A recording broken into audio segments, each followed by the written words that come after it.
যদি কোনো স্ত্রী স্বামীর কথা না শুনে, তাহলে স্বামীর প্রথম করণীয় হলো স্ত্রীকে নসিহত করা, উপদেশ দেওয়া, এবং যথাসম্ভব আন্তরিকতা ভালোবাসা দিয়ে তাকে আনুগত্যের মধ্যে আনার চেষ্টা করা, যে তুমি আমার কথা শুনলে লাভ তোমার, আর আমার কথা না শুনলে, আমার অবাধ্য হলে, নাফরমানি করলে তোমারই লস।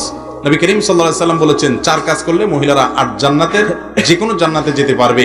তার 1 নম্বর কাজ হলো নামাজ পড়া ঠিক মতো, 2 নম্বর হলো রমজান রোজা রাখা, 3 নম্বর হলো স্বামীর কথা মেনে চলা, 4 নম্বর হলো লজ্জাস্থান হেফাজত করা। এই যে স্বামীর কথা মেনে চলা, এটা তোমার জান্নাতে যাওয়ার পূর্ব শর্ত। অতএব তাকে নসিহত করতে হবে। আল্লাহ বলেছেন ফাইজুহুন্না, যদি তারা কথা না শুনে তাহলে তাদেরকে কি করবে? প্রথমে উপদেশ দেওয়া। এটাতে কাজ হয় নাই, উপদেশ দিয়া বহুত বুঝাইছেন, বহুত ভাবে চেষ্টা করছেন, কিন্তু হয় না। একটু ভালোবাসা দিলেন, একটু হাদিয়া তোফা দিলেন, একটু মহব্বত করলেন, কোনোভাবে বসে আনার চেষ্টা করলেন না, হয় না, তাহলে সেক্ষেত্রে ওয়াহজুরুহুন্না ফিল মাদাজি। নাম্বার 2, দ্বিতীয় কাজ হলো বিছানা পৃথক। রাগ করে আরেক রুমে যায় শুয়ে থাকেন, আরেক বাড়িতে যায় শুয়ে থাকেন, অভিমান করেন,